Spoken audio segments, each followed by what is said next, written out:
Boa noite a todos os dois que estão aqui. Estão me ouvindo bem? Sim, prof. Beleza. Vou começar então, terminando o último slide da aula passada, que eu deixei para mostrar para vocês essa semana. Deixa eu ver se eu acerto aqui.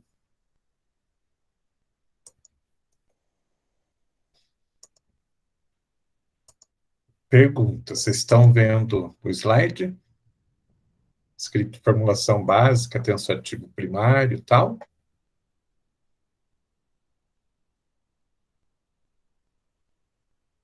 Ou não aparece?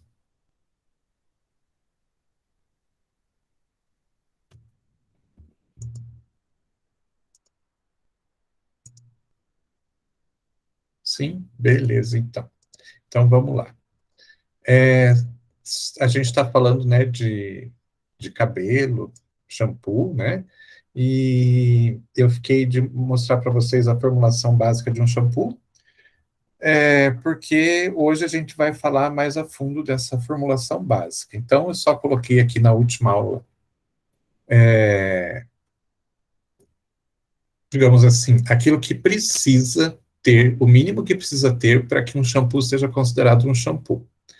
Então, a gente vai ver mais à frente cada uma dessas substâncias, desses tipos de produtos, né?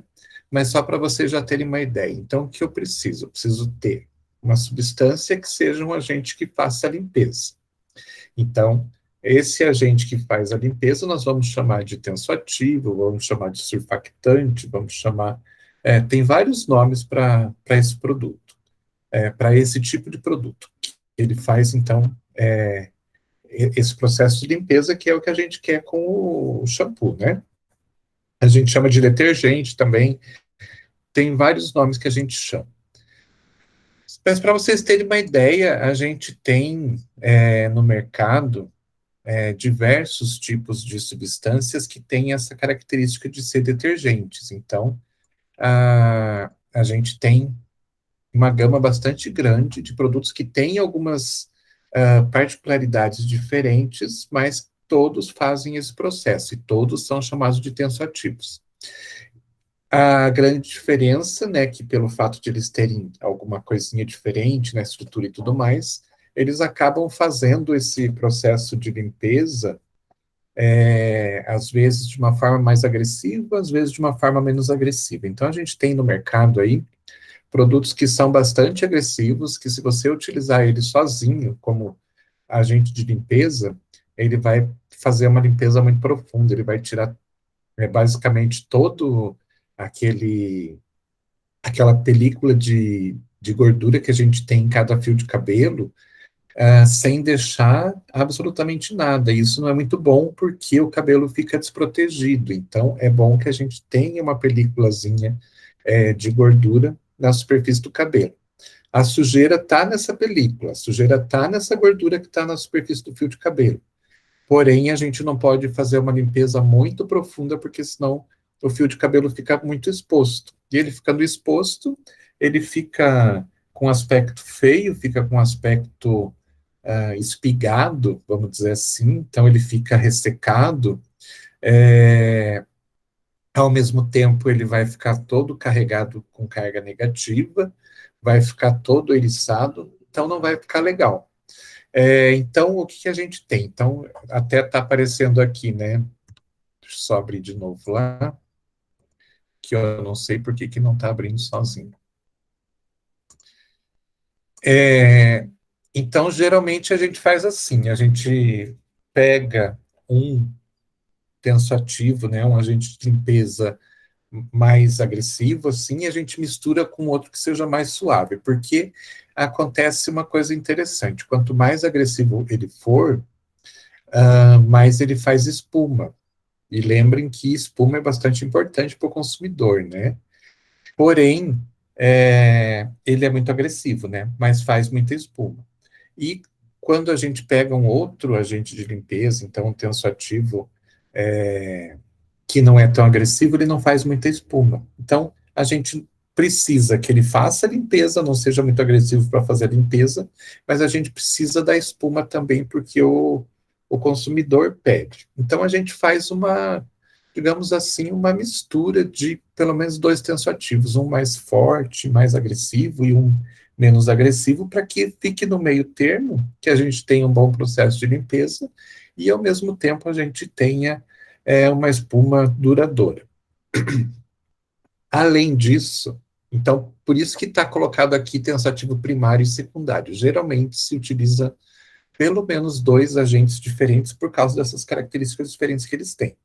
E a gente utiliza também um terceiro tensoativo, esse aqui sempre a gente utiliza, que ele não tem, ele é tensoativo também, mas ele não tem poder de limpeza, o poder de limpeza dele é muito fraquinho, ele não faz espuma, mas ele ajuda a estabilizar a espuma. Então, se o tensoativo primário e o secundário fazem bastante espuma, né, quando a gente junta os dois, eles acabam fazendo bastante espuma, esse terceiro tensoativo que a gente utiliza, ele vai estabilizar a espuma, ou seja, ele vai fazer com que a espuma fique persistente, ela fique mais tempo ali no cabelo da pessoa, tal. E todo mundo gosta de uma espuma também que seja bem persistente, né? As pessoas também não gostam quando a espuma simplesmente você acabou de fazer a espuma, ela já está se desmanchando.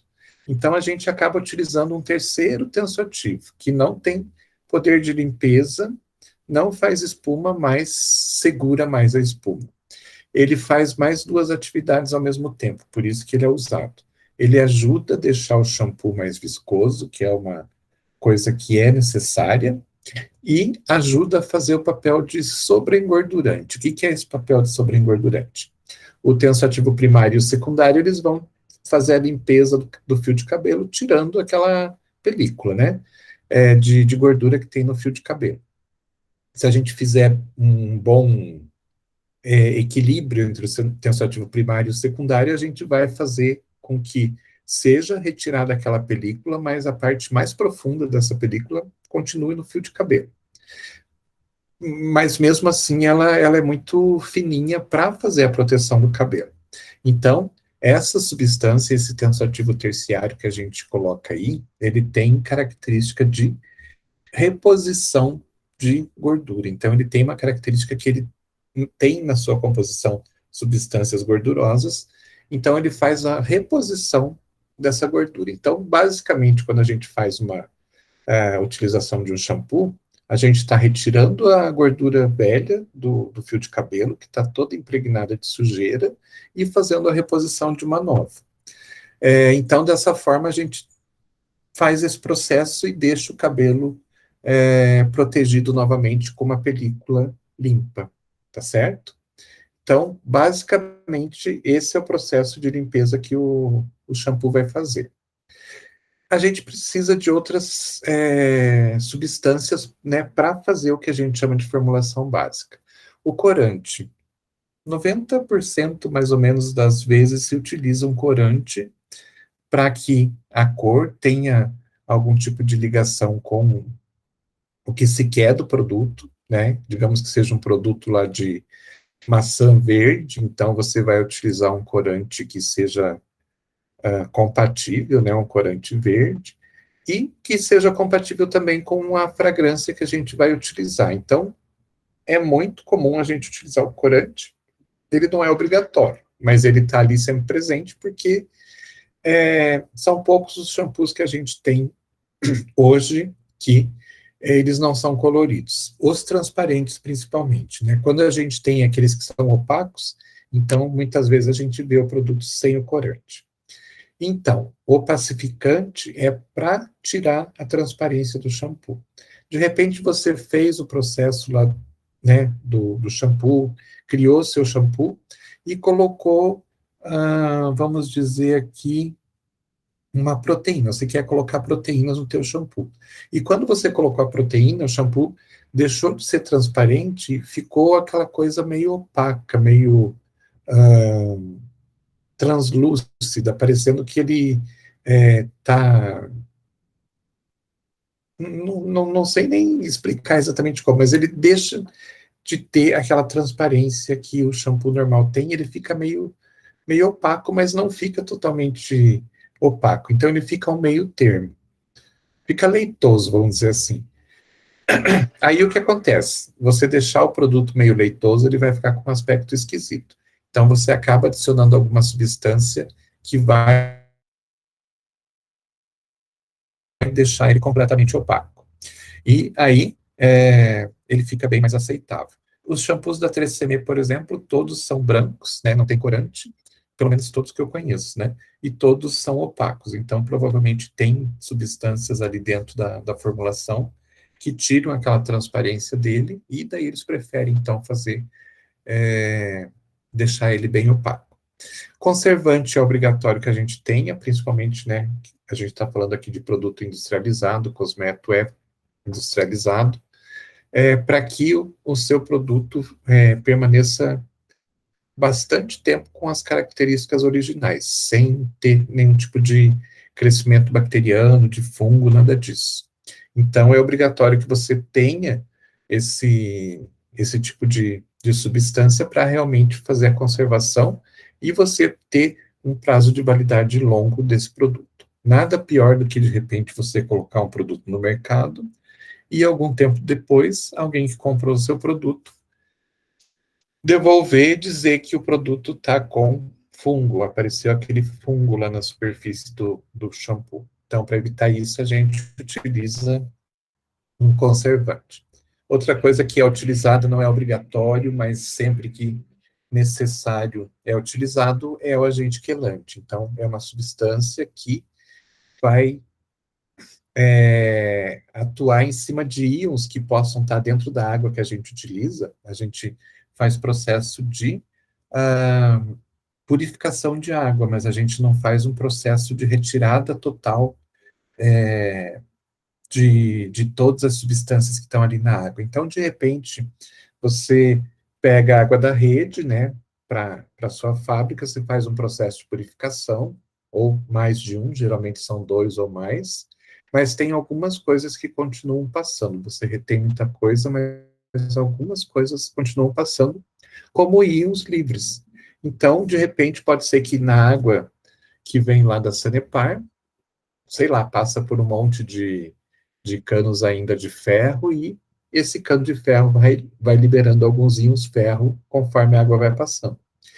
E, de repente, chega lá na sua fábrica e mesmo com os processos de purificação todos, você não consegue retirar aquele íon. E ele vai para o seu tanque onde você está preparando o shampoo. E você já sabe disso, você já mandou analisar a água, e você sabe que tem íons ferro na tua água.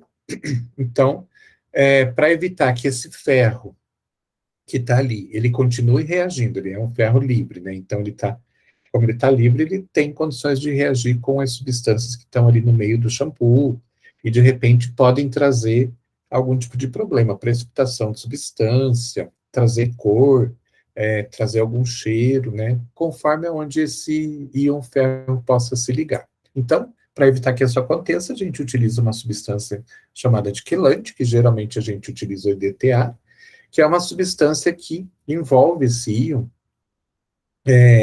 e imobiliza ele. Ele deixa de ter atividade porque ele fica imobilizado. É como se colocasse uma camisa de força nele, ele não consegue mais se reagir, nada, então ele fica ali quietinho. Permanece dentro do líquido, né? Mas fica ali imobilizado e não traz nenhum efeito. Então, quando necessário, o quelante deve ser utilizado.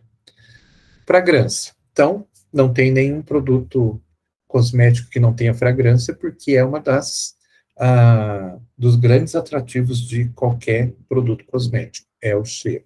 Então, obrigatoriamente tem que ter.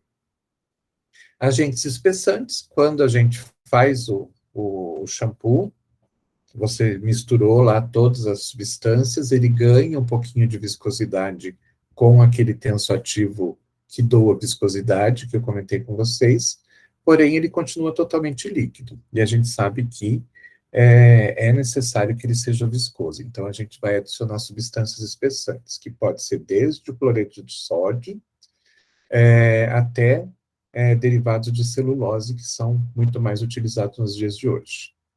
Alguns produtos a gente já coloca agentes condicionadores, que vão melhorar, né, ainda mais o aspecto do cabelo.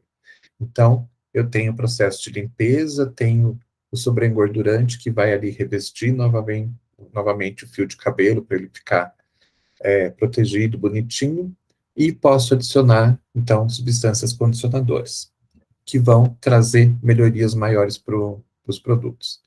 Acidulante, geralmente, quando a gente faz a preparação do shampoo, ele tem um pH alcalino, e a gente tem que baixar o pH, então, para que ele fique dentro da faixa adequada, mais próximo do 7, né? Um pouco mais baixo, um pouquinho ácido ele pode ser. Então, geralmente a gente utiliza um acidulante, uma substância ácida, para puxar esse pH para baixo. Ingredientes ativos, quando a gente tem, né, quer colocar substâncias que tragam outras propriedades, né, melhorem ainda mais o resultado final do produto, a gente coloca ingredientes ativos, que podem ser desde de um extrato de planta, passando por proteínas e outras coisas mais que a gente tem por aí. E por último, finalmente, a água, que é o maior componente de qualquer shampoo, é a água, né? Então a gente tem que ter essa água devidamente preparada, para que ela possa ser a base, né, o suporte para se fazer o shampoo. Então, eu precisava mostrar isso para vocês, para poder mostrar, então, um outro material, que é o material da aula de hoje. Alguma pergunta por enquanto? Professor, Oi. shampoo sem sal. Sim. Então, pode falar, pode falar. Não, quero saber como é que funciona, como é que é como é que funciona o processo. Tá, então, mais ou menos assim. O shampoo com sal, ele faz ponte de hidrogênio entre os agentes tensoativos, e essas pontes de hidrogênio fazem com que o produto fique mais viscoso. Então, tá tudo ligado com ponte de hidrogênio, tá? No sal.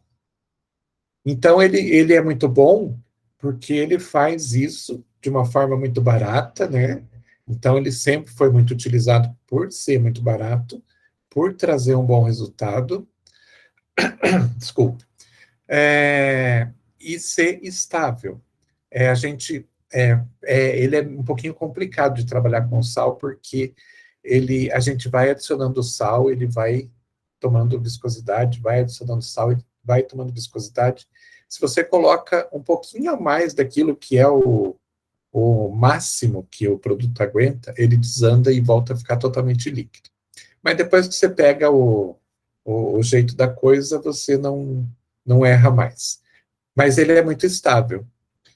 O grande problema é que ele resseca o cabelo, né? É cloreto de sódio, e ele traz problemas para a pele e para os olhos, principalmente, né? Muito bem. Então, começaram a perceber que existem outras substâncias que podem fazer isso. Então, tem vários derivados de celulose aí, que o que eles fazem? Qual que é a diferença deles com o cloreto de sódio? E quando você coloca esses derivados de celulose em ambiente com água, ele começa a absorver a água e começa a inchar. É mais ou menos aquilo que a gente viu com a produção de um gel, né? A gente vai voltar a ver gel de cabelo, então o gel funciona assim, conforme a concentração desses derivados de celulose, quanto mais eu coloco, mais ele vai dar viscosidade, mais ele vai engrossar. Pulando, né, para uma situação bem corriqueira que a gente tem em casa, se você pegar o amido de milho, a maisena, e colocar essa maisena na água ou no leite, tem gente que faz mingau com ele, né? e você fazer um aquecimento, o que vai acontecer? Ele vai começar a tomar viscosidade também. Por quê? Ele faz a mesma coisa. Ele começa a absorver as moléculas, né, começam a absorver, começam a segurar a água, e a gente percebe isso visualmente com o produto tomando viscosidade, engrossando. Então, quando a gente utiliza o amido em casa e faz o mingau, a gente está fazendo a mesma coisa que a gente faz para engrossar um shampoo, para fazer um gel e outras coisas mais que a gente precisa dar uma certa viscosidade. Basicamente é isso. Responde tua pergunta? Sim, professor. Obrigado. Beleza? A gente vai Obrigado. voltar a ver alguma coisa sobre isso quando a gente for falar de outros produtos para cabelo, que a gente vai falar de gel. Então a gente volta a falar sobre isso, tá? Professor, O processo é o mesmo. Pode falar. mais uma pergunta. O tenso ativo, boa noite a todos. O tenso ativo Lauril, é Lauril, né? O Lauril é Sim, tenso ativo, ele né? é um tensoativo, isso. E ele é o único usado ou tem outros que são usados também? Porque eu Não, sempre tem vejo outros. Lauril, mas tem outros? Tem outros, tem outros. A Tá, gente já vai ver. Na verdade, acho que a primeira coisa que a gente vai ver agora, a gente vai falar deles primeiro, daí eu já vou mostrar as diferenças que eles têm, tá? certo. Então, se puder aguardar um pouquinho, a gente já fala sobre eles. Tranquilo. Tá. Deixa eu colocar lá. Me digam que vocês estão vendo aqui um slide com os cabelos coloridos. Opa, Sim, professor. apareceu? Beleza. Sim. Então, vamos lá. Ó, essa tabelinha aqui é exatamente o que eu estava falando ali atrás, misturado com o que eu vou falar daqui para frente. Então, eu deixei essa tabelinha como ela sendo mais ou menos um resumo para vocês, tá? Então, a gente vai falar de cada um deles. E uma coisa que, para vocês não acharem que eu tirei essa tabela de algum lugar que as pessoas não sabem escrever direito, aqui está escrito shampoo com CH, desse jeito mesmo, porque é um material de Portugal. Tem aqui, ao invés de íon, está escrito iões. Então, são umas coisinhas de Portugal, tá? Mas é um resuminho do que a gente vai ver agora, a partir desse próximo slide. Se ele for para frente. Aí. Bom, então, falando do primeiro grupo, que é o mais importante, são os agentes de limpeza, né? Então, são, sim, os agentes tensoativos. Ou, vocês vão ver, muitas vezes, se falando como... É a mesma coisa, só mudam os nomes. Tensoativo, agente detergente, surfactante, é tudo a mesma coisa. E assim, tensoativo, surfactante, agente detergente, ele vai estar presente no shampoo, vai estar presente no sabonete líquido, ele vai estar presente no detergente cozinha, ele vai estar presente no sabão líquido de roupa, vai estar presente no sabão em pó de roupa também. Então, é um produto assim que ele vai estar presente, antes que eu esqueça, né?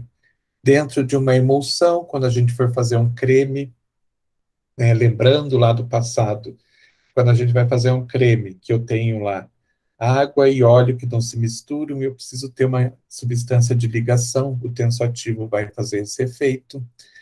Já vou mostrar por quê. Então, ele é um agente assim polivalente. Vocês vão encontrar esse tipo de produto em várias substâncias diferentes. Não só substâncias que são utilizadas para limpeza, como eu falei, né, que vai desde roupa, louça e cuidado pessoal, mas também para outras coisas, como o caso de algum creme, alguma coisa.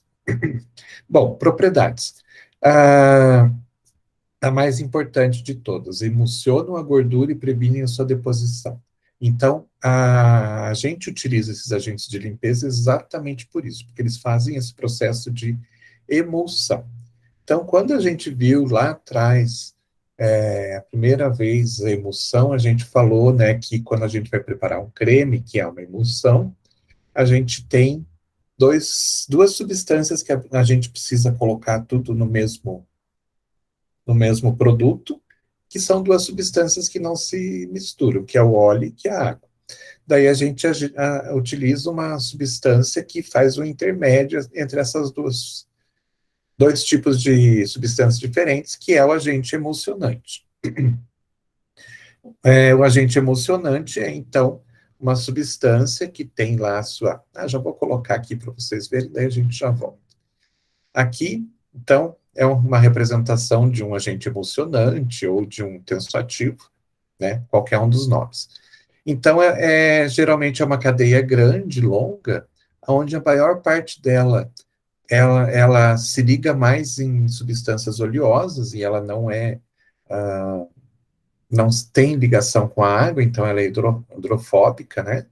E mais uma extremidade lá da cadeia, ela tem afinidade com água. Então, a maior parte da cadeia, deixa eu pegar minha caneta aqui no computador. Então, a maior parte da cadeia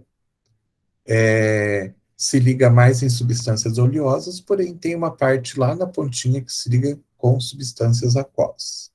Então, se liga bem com a água. Então, o que acontece?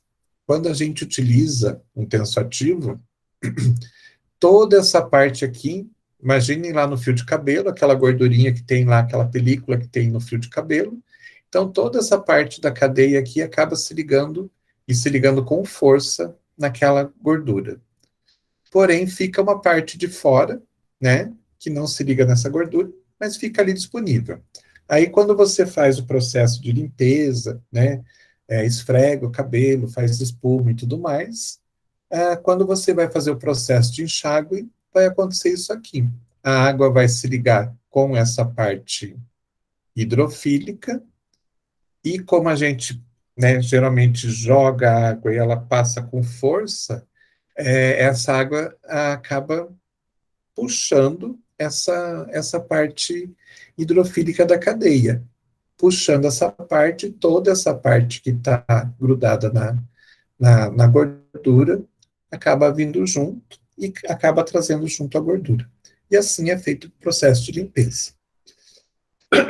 E quando a gente, só mudando um pouquinho, falando de uma emulsão, de um creme, né? Então, quando a gente tem o creme que a gente agita, tem creme ainda não, tem a água e o óleo, agita, os dois eles formam pequenas gotículas, a gotícula de óleo fica grudada aqui, a gotícula de água fica grudada aqui, elas ficam bem seguras por essa substância, por esse tensoativo, por isso que elas não voltam a se separar, tipo, a água vai para um lado e o óleo vai para o outro, porque tem essa substância ali no meio que faz segura essas gotículas de água daquele jeito. E a gente vê isso na forma de um creme, tá? Ficou claro isso? Então, um agente de limpeza, ele tem essa propriedade importante, que é de se ligar com o óleo e se ligar com a água, e assim ajudar a retirar aquele óleo da superfície do cabelo. Eles removem a sujidade e gordura do cabelo e do couro cabeludo, não é só do cabelo, né? Quando a gente lembra que os fios de cabelo, eles saem dos folículos pilosos, e a gente tem glândulas sebáceas lá dentro, jogando óleo para a superfície, a gente tem que lembrar, então, que a superfície do couro cabeludo também fica mais oleosa e tem uma tendência também de segurar sujidade. Então, dessa forma, o agente de limpeza vai fazer essa retirada também. E os agentes de limpeza estabilizam a mistura. Então, eles podem ser usados para fazer um creme também, exatamente porque eles estabilizam essa mistura. Fica claro isso? Ficou claro essa explicaçãozinha aqui do processo de limpeza?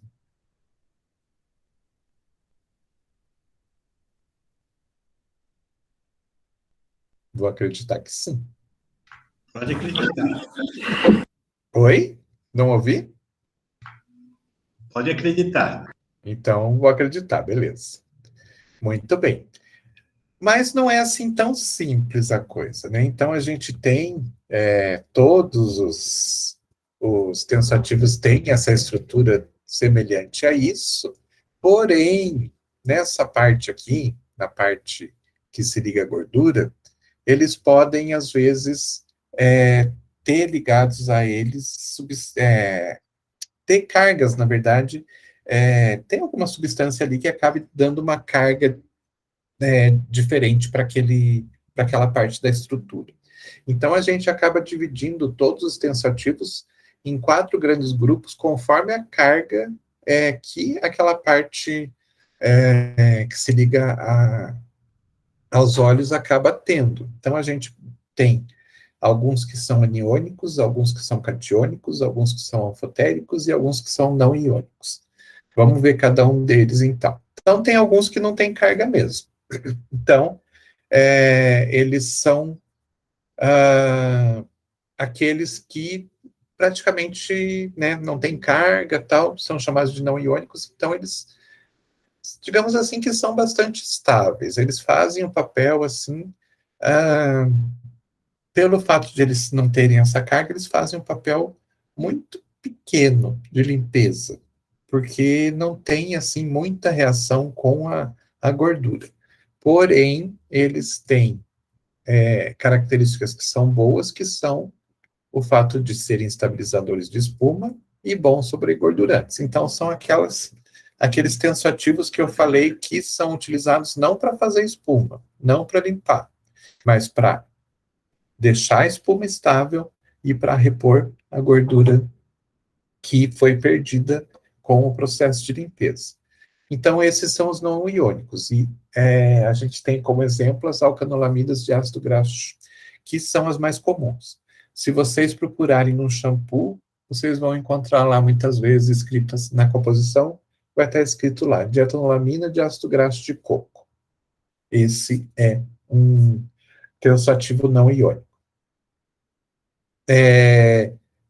São utilizados sempre, mas não para fazer o processo de limpeza. Então, os não iônicos não são utilizados pelo poder de limpeza, porque eles não têm um poder bom de limpeza.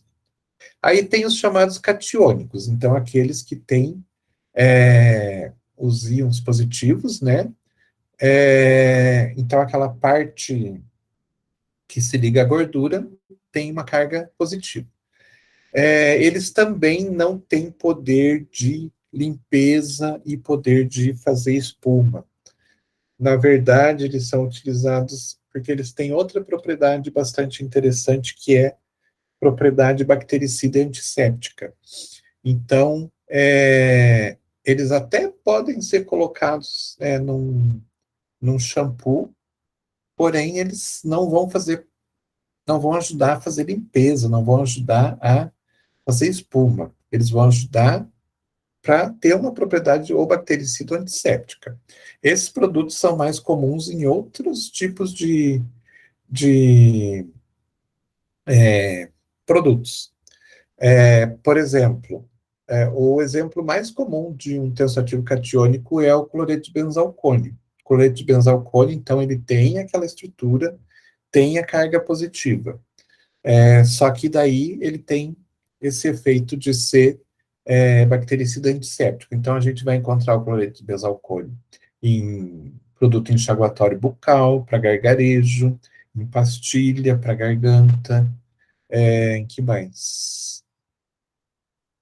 Mas pela propriedade antisséptica dele mesmo. Os produtos Mas, que eu faço, oi? os produtos que eu faço, Produto o quê? Não entendi. eu faço desinfetante, Ah, tá. spray para ambiente. Verdade, verdade. Porque eles têm esse efeito, né, antisséptico. Então, é verdade. Tem razão, tinha esquecido desse tipo de produto. Mas ele não deixa de ser um tensoativo. Ele tem estrutura de tensoativo, tem as características, porém não é utilizado como agente de limpeza. Então, vocês estão vendo que, na verdade, os dois primeiros casos não são agentes de limpeza, né? Um é mais sobreengordurante, o outro é antisséptico. Daí a gente tem outros dois que são agentes de limpeza. São os anfóteros. Então, os anfóteros é um tipo de tensoativo que ele vai se comportar de acordo com o meio que ele está. Se ele estiver no meio ácido, ele vai ter carga positiva. Se ele estiver no meio alcalino, ele vai ter carga negativa. Então, ele muda a sua característica conforme o meio onde ele está. Ele é bastante utilizado como um agente de limpeza, sim, então ele é utilizado em shampoo para fazer limpeza, e ele não tem ação irritante, então ele é bem mais seguro, e a gente encontra muito esse tipo de produto, então, em shampoo infantil, por exemplo. Exemplo mais fácil de se encontrar é a betaína, cocamidopropilbetaína.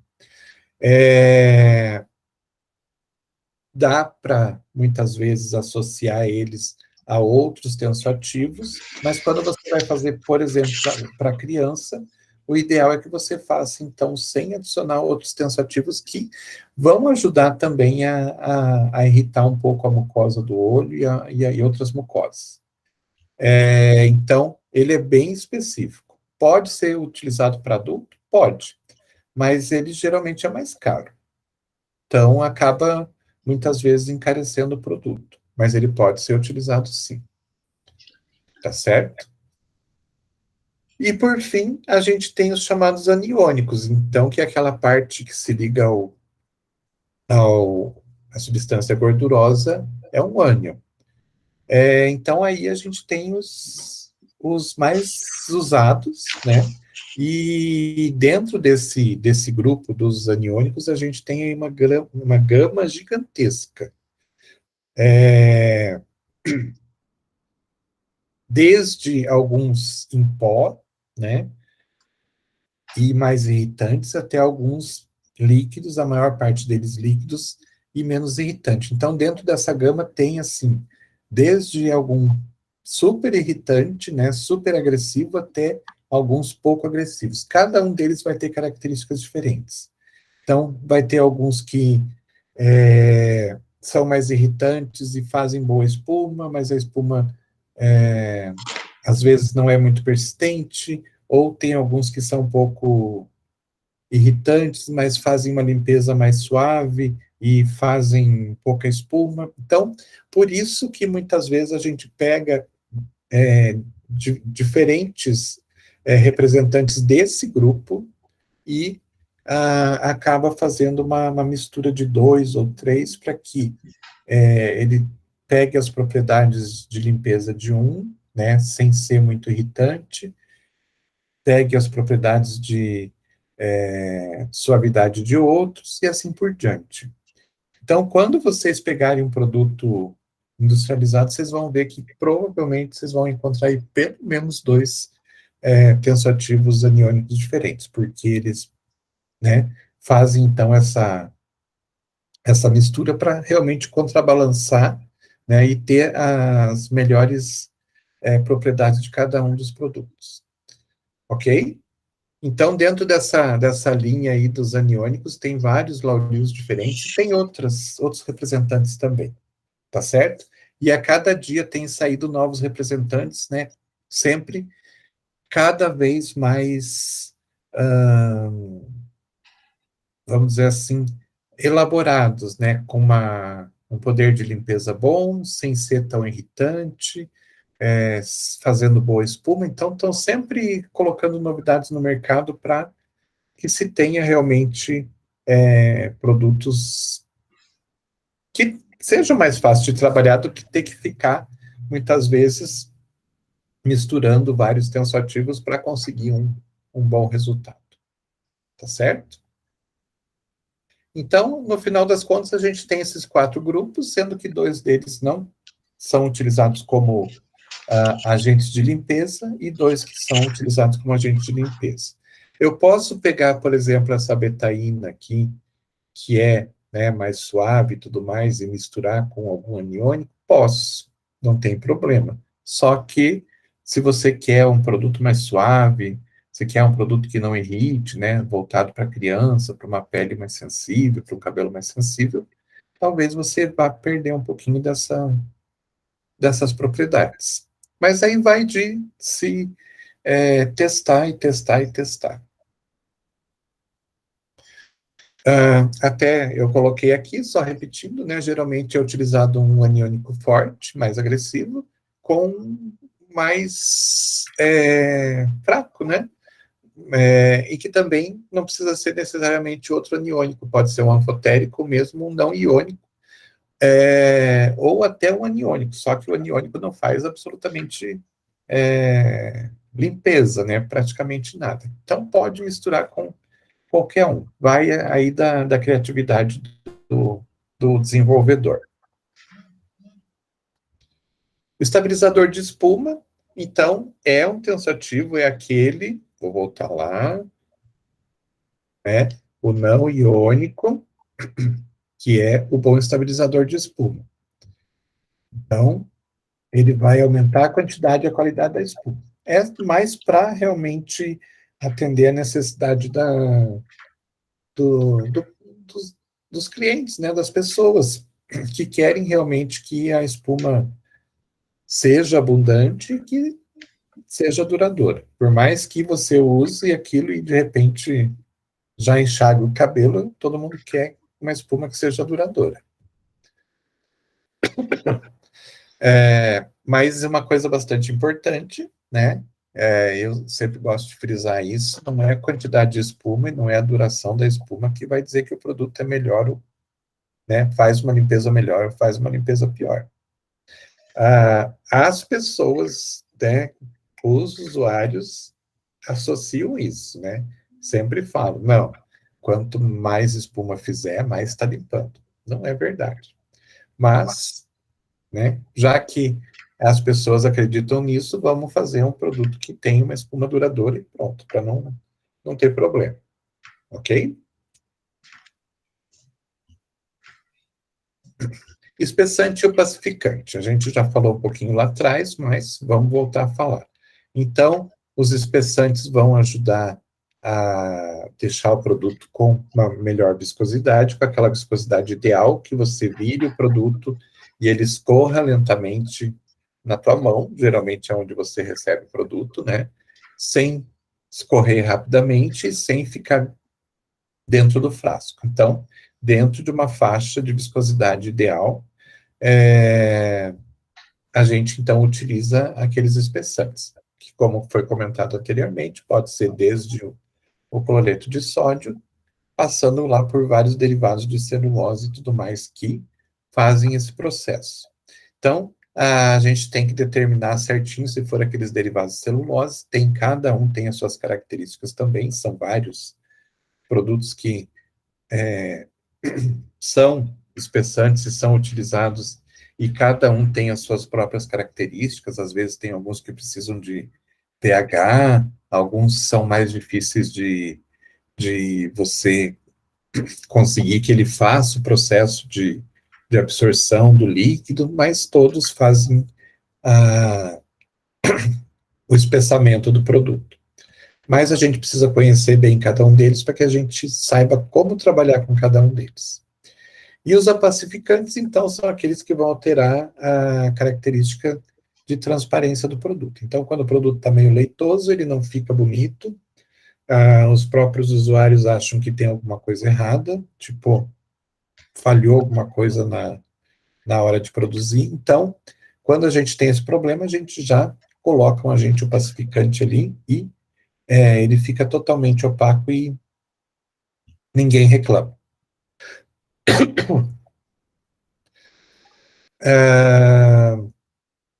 O que eu coloquei aqui? Então, eles alteram a propriedade física e ótica do shampoo, ou seja, fisicamente eles ficam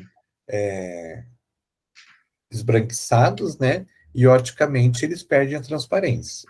Então, saem completamente daquele conhecimento da gente do shampoo transparente. E os espessantes, mais uma vez falando, vão, então, melhorar a viscosidade. Em relação aos agentes que vão dar opacificidade ao shampoo, existe uma particularidade que eu acho interessante que vocês entendam, até porque muitas vezes perguntam para a gente lá na farmácia, que são aqueles opacificantes que a gente adiciona que dão aquele efeito de produto perolado. Eles uma substância que é adicionada para dar aquela aparência. Antigamente, né, ele era muito utilizado, esse tipo de substância, porque dava uma certa, vamos dizer assim, um certo glamour para os produtos, então associava, inclusive tinha propaganda que falava do shampoo que trazia o brilho da pérola, tudo mais, né? Então, esse efeito perolado, ele pode até trazer uma característica mais legal para o produto, porém, para o cabelo ele não é muito bom. Ele pode deixar o cabelo mais ressecado e tudo mais. Então, para vocês, usuários, eu sugiro que não utilizem, tá? Se vocês precisarem comprar um shampoo, não comprem o perolado, porque ele acaba tendo essas propriedades ruins. Então, por mais que ele seja bonitinho e tudo mais, as propriedades deles não são muito boas. O agente quelante eu já comentei com vocês, né? Então, a gente utiliza geralmente o EDTA para que ele faça aquela imobilização dos íons, seja cálcio, magnésio, ferro, iodo, seja lá o que for. Então, para que se evite que eles façam algum tipo de transformação no produto. Então, de repente, o cálcio, por exemplo, ele pode transformar alguns sais em sais insolúveis e precipitar ali dentro. O ferro pode trazer cor para o produto, aquela cor acastanhada da ferrugem. Então, se for necessário, vamos usar o agente quelante, então. Agente condicionante, a gente pode já adicionar no shampoo substâncias que já vão ajudar a condicionar o cabelo, né? Tem alguns shampoos que tem uma, né, até pela questão de preço e tudo mais, se acaba utilizando alguns tensoativos mais fortes, mais agressivos, que são os mais baratos e tudo mais. E aí acaba acontecendo que o cabelo fica todo ressecado, o cabelo fica sem brilho e tudo mais. Então, né, nesse caso, dá para se adicionar já agentes condicionantes dentro do shampoo, para que eles tragam, então, uma característica melhor, ajudem a diminuir aquela eletricidade estática, ajudem a desembaraçar o cabelo, deixem o cabelo mais brilhante e tudo mais. Então, algumas substâncias que são colocadas estão dentro desses grupos aí. Adicionar algum tipo de lipídio, então, hoje está muito comum, né? A gente vê. Opa, parece que chegou alguém. Vou ter que. A gente vê a colocação de ceras e manteigas e tudo mais dentro de shampoos, então, manteiga de karité, manteiga de cupuaçu e um monte de outras coisas mais. Então, é exatamente para isso, para dar essa. Cadê? Para dar essa melhora, né, no cabelo. Então, já que o agente de limpeza é muito agressivo, vamos utilizar alguma coisa que dê uma melhorada. Então, vamos colocar algum lipídio. É mais ou menos a mesma coisa que aquele tensoativo terciário né, faria de fazer aquele revestimento na superfície do fio de cabelo. Então, aqui você coloca um lipídio para fazer um pouquinho mais esse revestimento. Mesma coisa o silicone, né? Então, alguns silicones podem ser utilizados em shampoos, eles vão trazer também essa questão de dar um brilho maior, porque eles fazem um revestimento de silicone na superfície do fio. Colocação de proteínas, lembrando que as proteínas, elas vão ajudar a, na verdade, assim, muitas vezes as pessoas acham que, usar a proteína da seda, a proteína do não sei da onde, né, e vai deixar o cabelo mais brilhante, vai deixar o cabelo mais sedoso, mais macio. Na verdade, a proteína, ela não tem nenhum efeito, assim, diretamente no fio de cabelo, ela não entra na estrutura do fio de cabelo e modifica alguma coisa. Na verdade, o que acontece pelo fato de ela ter carga positiva, ela vai muitas vezes, então, fazer a neutralização daquelas cargas negativas que estão no fio de cabelo e fechar aquelas escamas que estão abertas por causa das cargas positivas, negativas que estão ali. Então, é mais para neutralizar as cargas mesmo. E a gente pode utilizar os tensoativos catiônicos, sim, não como um agente antisséptico, nada disso, mas porque ele tem uma propriedade interessante. Os agentes catiônicos têm cargas positivas, então eles vão fazer a mesma coisa que aquela proteína que eu acabei de falar pode fazer. Ela vai lá, você utiliza o shampoo que tem o tensoativo catiônico, ele vai lá e neutraliza as cargas negativas que o próprio processo de limpeza criou. Então, é muito mais comum a gente ver esses tensoativos catiônicos em condicionadores. Então, num condicionador, você faz o condicionador e coloca lá o cloreto de cetilmetil amônico, que é um tensoativo catiônico, que é o básico do condicionador, do creme rins, que ele vai fazer exatamente esse efeito. Você passa no fio de cabelo, ele, pelo fato de ele ter carga positiva, ele vai lá neutralizando todas as cargas negativas, fazendo com que cada uma das escamas acabe se fechando e voltando para o seu lugar natural.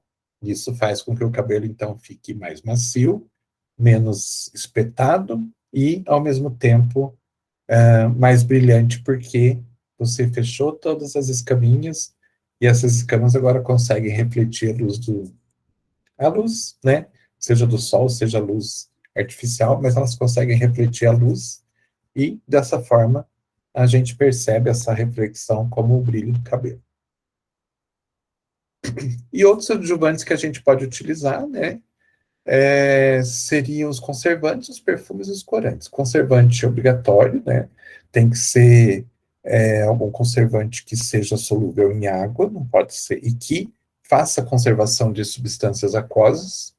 Os perfumes, a gente tem que tomar um pouco de cuidado, porque alguns perfumes, eles são oleosos e, conforme o tipo de perfume, quando você vai fazer o processo de preparação, ele pode ficar em gotículas oleosas na superfície do shampoo. E os corantes também, a gente tem que tomar cuidado, né? Tem que ser corantes que, de repente, não se fixem no fio do cabelo. Porque, senão, de repente, um corante muito forte, um corante que se fixa no fio, pode, de repente, transferir a cor para o fio do cabelo. Daí a tintura já é outra história, né? E as substâncias cosméticas ativas, elas vão depender das propriedades que você quer passar lá para o cabelo da pessoa.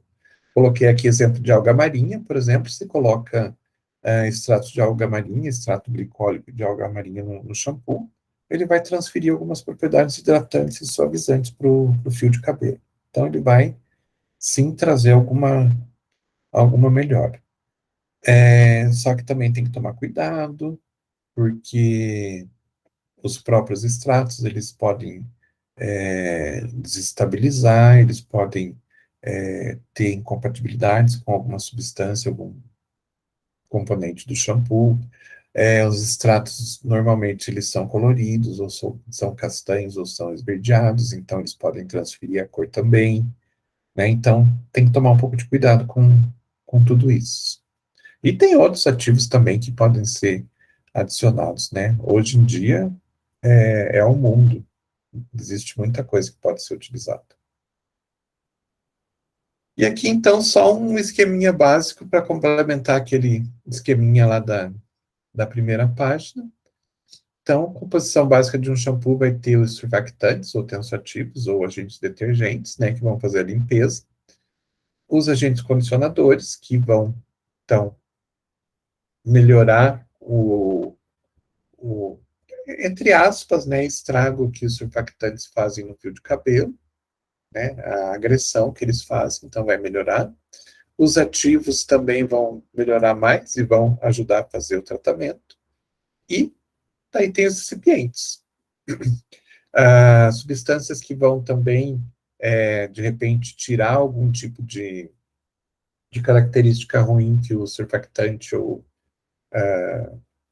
o tensoativo vai deixar. Então, de repente, você pode colocar substâncias hidratantes, porque o próprio tensoativo pode desidratar um pouco, pode colocar substâncias que vão trazer melhoras, né, para o produto. As substâncias recipientes que estão ligadas com a estabilização do produto, né, então os conservantes, tampão, quando é necessário, de repente você tem substâncias que podem variar dentro da formulação, então você pode utilizar um tampão. E a maioria das características organolépticas também faz parte dos recipientes, né, as essências e os corantes. E, basicamente, é isso que a gente tinha para hoje. Aí eu pergunto para vocês, tem dúvidas?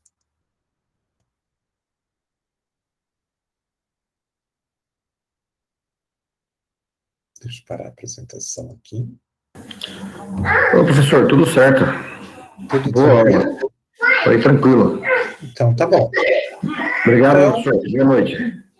boa noite. Semana que vem a gente já começa a prova, a gente não se encontra, né?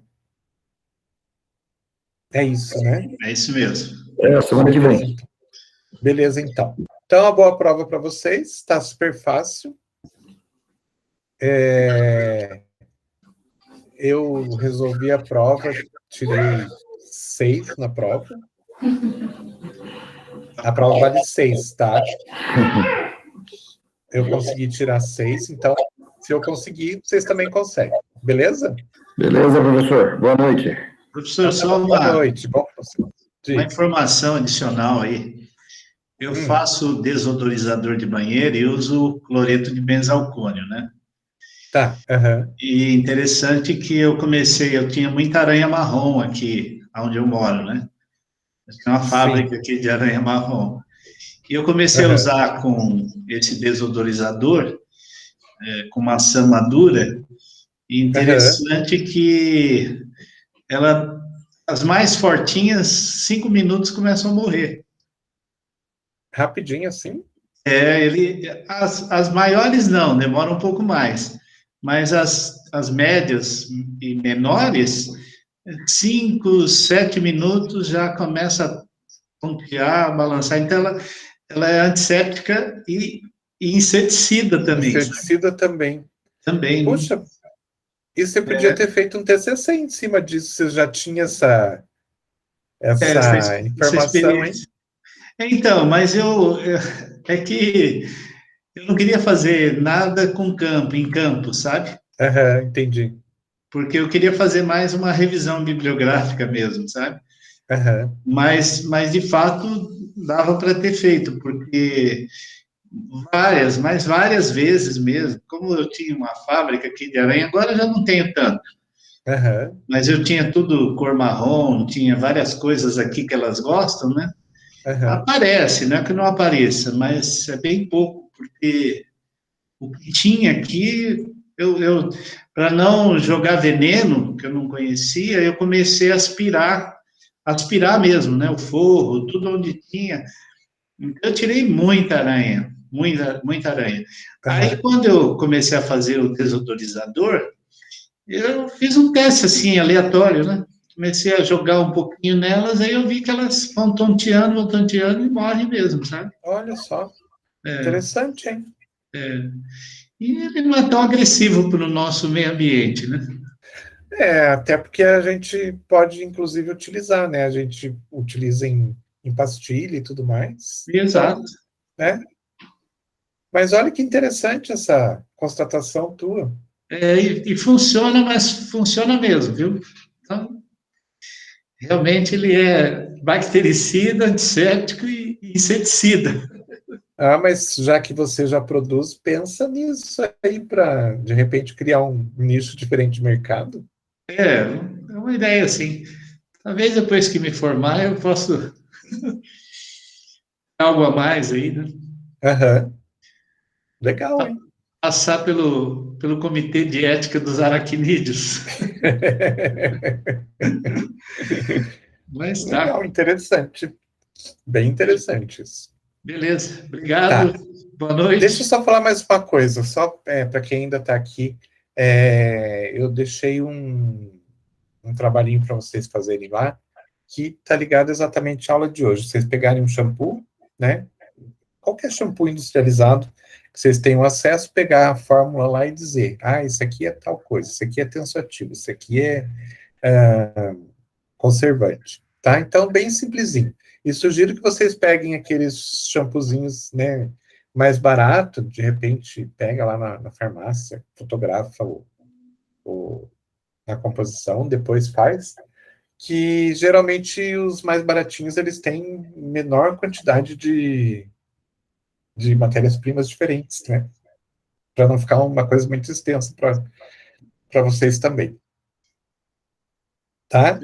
Beleza. Então, Boa tá bom. noite. Boa noite a Boa todos. noite, um bom final de semana para vocês.